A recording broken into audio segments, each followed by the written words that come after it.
Hi there, I'm Helen, a 35-year-old woman who thrives on organization and tidiness.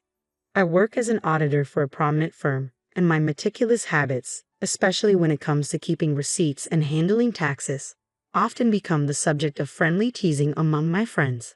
However, I firmly believe these little routines are what keep my life running smoothly. My journey with my husband Scott began at a party hosted by our mutual friend Brenda. I remember that night vividly. I was enjoying a glass of wine and reconnecting with some old college friends when Scott walked in. Slightly older than me, he exuded confidence and flashed a captivating smile.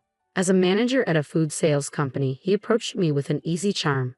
"Hey, I'm Scott. Mind if I join you?" he asked, clutching a beer and meeting my gaze directly. "Sure, I'm Helen. Nice to meet you," I replied, mirroring his smile. Our conversation flowed effortlessly as we discovered our shared love for hiking and classic rock.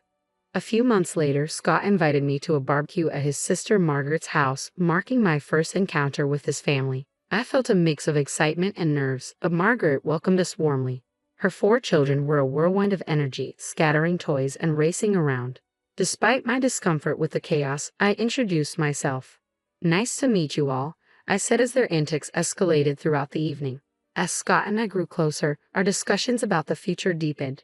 He proposed during a scenic hike, the valley sprawling below us. It was a simple yet heartfelt moment, exactly my style. Our wedding was beautiful, though it was slightly disrupted by Margaret's kids, who reveled in their chaos. While Scott laughed it off, I struggled to contain my irritation, choosing to focus on the joy of our special day. After marriage, we decided it was time to buy our own home, transitioning from our rented apartment. One evening, during a conversation about finances and household responsibilities, Scott surprised me by offering to buy me a new car to replace my aging vehicle. I was taken aback, filled with delight. "Yeah, it's about time you had something dependable," he said with a warm smile, clearly excited about our future together. We dove into house hunting, and after a few weeks, we found a stunning home that was a bit pricey but felt perfect for us. The move was chaotic, but I was thrilled at the thought of decorating our new space. I spent hours selecting stylish furniture and appliances. Then, on a Saturday, Scott surprised me with a sleek, shiny new car. Overjoyed, I hugged him tightly. "Scott, this is incredible. Thank you so much," I exclaimed. "You're welcome, Helen. You deserve it," he replied with a smile. As we settled into our new home, everything seemed perfect. We both enjoyed our jobs and loved returning to our cozy, lovingly decorated space. However, as time passed, small things began to irritate me. Scott's once endearing, relaxed attitude started to wear on me, especially regarding household chores. "Scott, can you help with the dishes tonight?" I asked one evening after dinner. He glanced at me with tired eyes. "I had a long day. Can't we just do them tomorrow?" Frustration bubbled up inside me. "Scott, we can't keep putting things off. I'm tired too, but we need to maintain a clean home." Reluctantly, he agreed and got up from the couch. Just a few months into our marriage, it was clear we were facing some challenges. I felt a wave of anxiety wash over me as I struggled to get pregnant. It was a source of constant stress, and though my doctor assured me it would happen when the time was right, it was hard not to worry. Meanwhile, Scott's sister Margaret, who lived just a state away, seemed to be visiting us constantly. It felt like she was practically living next door. Each visit was a torrent of her marital troubles. "Helen, you won't believe what Kevin did this time," she would start, rolling her eyes dramatically. One evening, desperate to change the subject, I suggested, "Margaret, can we talk about something else for a change?"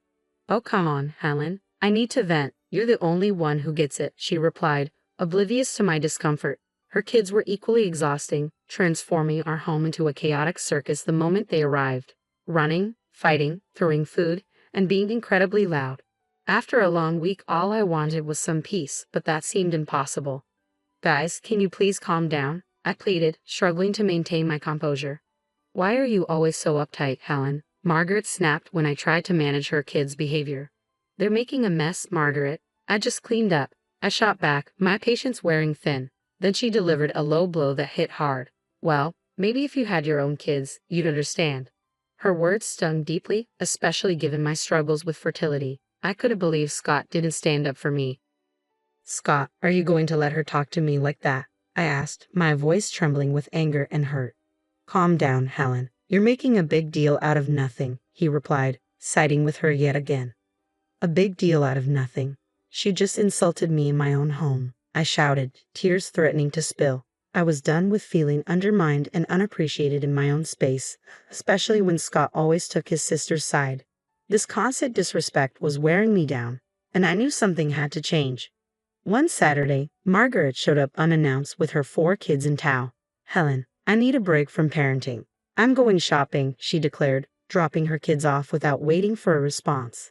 The irony of her using the word parenting made me chuckle despite my frustration. "Fine, but make it quick," I replied, the stress already mounting. "Thanks, Helen. You're a lifesaver," she chirped, grabbing her purse and rushing out before I could protest. There I was in the kitchen trying to cook dinner. For me, cooking was a meticulous process, and I liked everything to be just right. But with the kids causing chaos, focusing was nearly impossible. They ran around, yelling and making a mess. "Guys, can you keep it down?" I shouted from the kitchen, hoping for a moment of peace. Of course, they paid no attention. Suddenly, a loud crash echoed through the house, and my heart sank. I dashed into the living room, only to find my worst fear realized. My grandfather's antique Chinese vase lay shattered on the floor. My chest tightened with anger and frustration. What the hell happened here? I screamed, facing the kids, who stood frozen with guilty expressions. "We were just playing," one of them mumbled, avoiding my gaze. "This vase was priceless. It belonged to my grandfather." "Do you understand what you've done?" I was livid, shaking with rage. Just then, Scott walked in, calm and clueless. "What's going on, Helen?" he asked, noticing the chaos. "Your niece and nephews just broke my grandfather's vase. Look at this mess." I pointed to the shattered pieces on the floor. "Calm down, Helen. It's just a vase. We can get it fixed," Scott said, dismissing my feelings as if it were nothing. "Scott, this isn't just about the vase. It's about respect. I'm tired of this.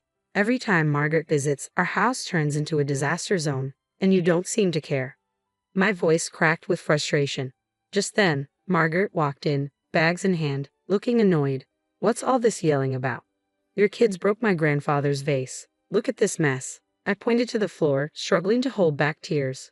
"Well, maybe you should have kept a better eye on them," she shot back, completely unapologetic. "Are you kidding me? They're your kids, Margaret. I shouldn't have to watch them." My hands trembled with anger. Scott shook his head, looking annoyed. "You're overreacting, Helen. Just drop it." "Overreacting? I've had enough of this. I'm tired of being treated like I don't matter in my own home," I screamed, tears finally spilling over. Scott stood there silent and cold while Margaret smirked as if she had won some kind of victory. I couldn't take it anymore. Overwhelmed by a mix of anger, hurt, and betrayal, I stormed out of the room. Margaret's chaotic visits had been a recurring issue for months, but I had no idea what was coming next. One morning, as Scott sat at the kitchen table munching on his toast, he casually dropped a bombshell. "Helen, I need to tell you something. Margaret's getting divorced, and she's moving in with us, with the kids, for a few months," he announced as if discussing the weather. I nearly dropped my coffee. "Are you serious? Our house is already a madhouse. Handling their chaos for a day is one thing, but living with it for months, that's a whole different story." I felt overwhelmed as I pointed out the situation. Scott looked at me earnestly. "She's my sister, Helen. She needs our help. You need to be more understanding." "Understanding? Scott, I've been extremely patient, but this is just too much. Why can't we rent a place for her nearby? I'll even pay for the first month's rent," I suggested, trying to keep my composure. "No, she'll be better off here. Plus, you can help with the kids and keep things clean," he replied, as if the arrangement was obvious. "I'm not a babysitter, Scott. I work full-time too, and I need my downtime when I get home," I retorted, my frustration boiling over.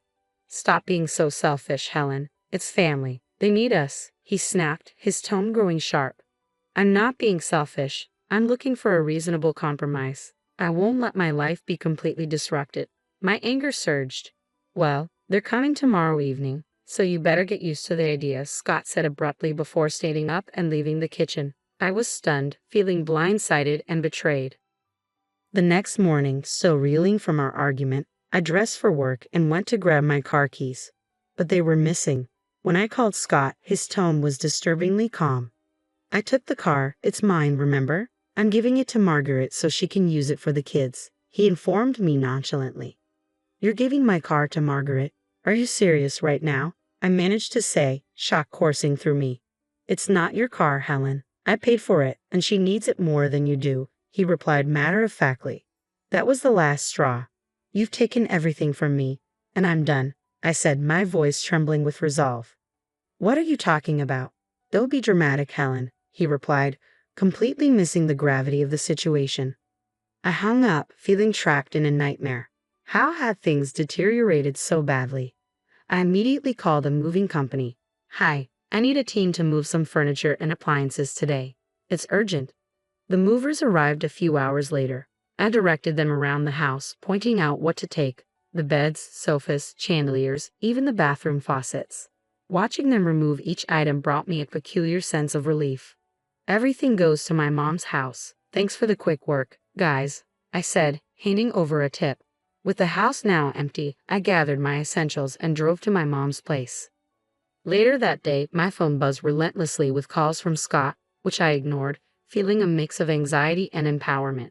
That evening, a loud knock rattled the door. I opened the door to find Scott furious. What the hell, Helen? What did you do? He shouted, storming into the living room. I took my stuff, Scott. You took the car, so I took what I bought, I replied calmly. This is insane. You stripped the house bare. Where are Margaret and the kids supposed to sleep? He yelled, his face flushed with anger. That's your problem, Scott. You made this mess. Now you deal with it, I said, folding my arms defiantly. You're a thief, Helen. You stole everything, he accused, waving his arms frantically. I didn't steal anything. Here are the receipts, I responded, pulling out a folder and showing him proof of purchase for all the furniture and appliances. He flipped through the receipts, his anger shifting to frustration. Fine, Helen. If this is how you want to play it, I'll file for divorce, Scott said bitterly. I took a deep breath and handed him a stack of papers. Already done. Here are the divorce papers. We're finished. His face turned pale as he stared at the documents. You're serious about this, aren't you? Dead serious, Scott. I deserve better than this, I replied, a strange sense of calm washing over me. Without another word, he pulled a pen from his pocket, signed the papers, and handed them back to me. Fine, Helen. Have it your way. I watched him walk out of my mom's house, the door slamming shut behind him. For a moment, I stood there, feeling a mix of relief and sadness. It was over, and deep down, I knew it was the right decision. That night, I sat down with my mom and recounted everything that had happened. She listened, her presence comforting. When I finished, she nodded in agreement. Helen, you've been through so much. It's time you focus on yourself and your happiness, she said, hugging me tightly. Thanks, Mom. I just need some time to figure things out, I replied, feeling a weight lift off my shoulders. In the days that followed, I began to settle into a new routine. I organized my space at my mom's house and started thinking about my next steps. It felt like a fresh start, and for the first time in a long while, I felt hopeful about the future. I knew the road ahead wouldn't be easy, but I was ready to face it head-on. I had reclaimed my life, and there was no turning back. After the divorce, Scott and I sold our house and split the proceeds. I decided it was time to find a place of my own. While my mom's house was a wonderful temporary sanctuary, I craved my own space. One afternoon, as we sat in the kitchen together, I scrolled through apartment listings on my laptop. Mom, I think I found the perfect place. It's a small apartment downtown, close to work, I said, showing her the pictures. She leaned over my shoulder and smiled. That looks nice, Helen. Have you called the realtor yet? Not yet, but I'm going to do that right now, I replied, feeling a surge of excitement. I dialed the number and waited for the realtor to pick up. After a few rings, a friendly voice answered. Hello, this is Raymond. How can I help you? Hi, Raymond. My name is Helen. I'm interested in the apartment you have listed downtown. Is it still available? I asked, crossing my fingers. Yes, it's still available. Would you like to schedule a viewing? He replied, sounding upbeat. Absolutely. How about tomorrow afternoon? I suggested, trying to keep my composure. That works for me. I'll see you at 4:00 p.m. Raymond confirmed before we ended the call. The next day, I met Raymond downtown to view the apartment. He greeted me with a warm smile outside the building. Hi, Helen. Nice to meet you. Let me show you around, he said, shaking my hand. The apartment was small but cozy, just what I needed. It featured a lovely kitchen, a spacious living room, and a small balcony with a decent view of the city. "This place is perfect, Raymond. I'll take it," I declared, a wave of relief washing over me. After signing the lease and receiving the keys, I started planning my move. I wanted to make this new space truly my own. Over the next few days, I packed up at my mom's house and arranged for movers to handle the larger items. On moving day, my mom watched as the movers loaded up the truck. She hugged me tightly, her eyes glistening with emotion but her smile radiating pride. "You're doing the right thing, Helen. I'm proud of you," she said. "Thanks, Mom. Here's to new beginnings," I replied, feeling ready to embrace whatever came next with open arms and an open heart. As the last box was hoisted into the moving truck, excitement and nerves swirled inside me about stepping into this new chapter of my life. "This is going to be great for you. A fresh start is just what you need," my mom said, wrapping me in a comforting hug. "Thanks, Mom. I'm looking forward to it," I replied, smiling broadly. We drove to my new downtown apartment, and with the help of my mom and a couple of close friends, we quickly unloaded and set everything up. As I surveyed my new surroundings, a sense of accomplishment washed over me. This was the beginning of a new chapter, and I was ready to embrace it. That evening, to celebrate the move, I invited my mom and friends to stay for dinner. We ordered pizza and gathered on the floor amidst the boxes, raising our glasses of soda and a makeshift toast. "Cheers to Helen in her new place," my friend Brenda exclaimed. "Thanks, guys. I really appreciate all your help and support," I said, feeling a deep sense of gratitude. As the night progressed, we shared laughs and stories, and for the first time in a long time, I felt genuinely happy and free. Later, sitting on my balcony overlooking the city lights, I reflected on everything I had been through and how much I had grown. I was proud of myself for taking control of my life and making the necessary changes. From mutual friends, I learned that Scott had used his share of the money to buy a small apartment where he now lived with Margaret and her 4 kids. He was working 3 jobs to cover the bills while Margaret remained unemployed, and they were constantly arguing. Then, unexpectedly, Scott called me one day. Seeing his name flash on my phone screen was a surprise, but curiosity got the better of me. "Hello, Scott. What's up?" I responded, keeping my tone neutral. "Helen, please just hear me out," he began, his voice tinged with desperation. "I know I messed up. I'm so sorry for everything. I didn't realize how hard it was for you with Margaret's kids." I couldn't help but chuckle slightly. "Really, Scott, you're realizing this now after all this time?" "Yeah, I know it's late, but I'm serious. I've been thinking a lot and I miss you. I miss us. Can we start over? I'm ready to move into your apartment and make things right," he said, his voice almost pleading. I shook my head in disbelief, a chuckle escaping my lips. "Scott, you've got to be kidding me. You think you can just waltz back into my life like nothing happened?" "Helen, I'm serious. I'll do whatever it takes. I'll even take on more work to make it up to you," he insisted, sounding desperate. I took a moment to gather my thoughts before responding.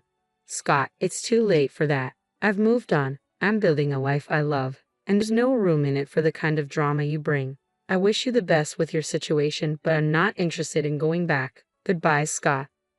With that, I ended the call, a sense of finality settling in. Turning back to the city lights, I felt a renewed sense of freedom. I was ready to move forward on my terms without looking back. "I've moved on. I'm happy now, and I'm not looking to go back to that mess," I have firmly told him. "Come on, Helen, we can make it work this time. I've changed," he insisted, a mix of desperation and hope in his voice. Feeling a blend of pity and irritation, I responded, "Scott, it's over. You need to focus on your own life and your family. I'm not interested in going back to that chaos." "Please, I'm begging you," he pleaded, his voice cracking with emotion. "Scott, no. I've found peace without you, and I'm not giving that up," I said, stating my ground. "Take care, Scott. I hope you find your way." After hanging up, I felt a strange mix of relief and closure. It was clear Scott was struggling, but I couldn't let his problems pull me back into a situation I had worked so hard to escape. Later that day, I met up with Brenda for coffee and shared the bizarre encounter. "You won't believe who called me today," I began, rolling my eyes playfully. "Who?" Brenda asked, raising an eyebrow in curiosity. "Scott. He begged me to take him back and let him move into my apartment," I recounted, shaking my head in disbelief. Brenda laughed, almost spitting out her coffee. Are you serious? What did you say? I told him no, of course, I'm not going back to that mess, I replied, a smile spreading across my face. We spent the rest of the afternoon chatting and laughing, and I realized just how far I had come. I had built a new life for myself, one that was peaceful and fulfilling. I wasn't going to let anyone take that away from me. As I walked home later, a deep sense of satisfaction and peace washed over me. I had finally closed the chapter on that turbulent part of my life and was ready to move forward with confidence and joy. The city around me seemed to echo my newfound freedom, and with each step, I felt more assured of the bright future ahead.